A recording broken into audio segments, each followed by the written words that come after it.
राज ठाकरे मराठवाडा दौऱ्यावर आहेत आणि या दौऱ्याच्या अनुषंगाने मराठा आंदोलकांनी 2-3 ठिकाणी आंदोलन केल्यानंतर या आंदोलनाचा प्रभाव राज ठाकरेंच्या दौऱ्यावर दिसून येत आहे।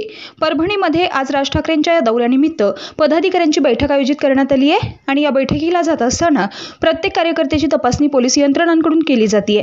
कुठलाही अनुचित प्रकार घडू नये किंवा इतर गोष्टी घडू नये यासाठी ही जबाबदारी आणि खबरदारी घेतली जात आहे। तेज वार्ता न्यूज नेटवर्क परभणी।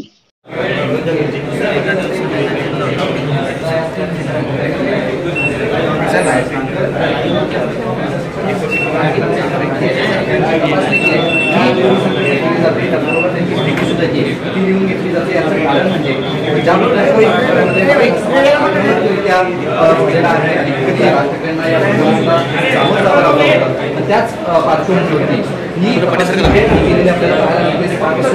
कार्यकर्ते या ठिकाणी येत आहेत, त्यांची तपासणी किंवा माहिती सुद्धा पोलीस अधिकारी घेतली जाते। त्यामुळे परभणी या ठिकाणी पक्षाध्यक्ष राज ठाकरे झालेले आहेत, पदाधिकारी येत आहेत, अनेक गोष्टींचा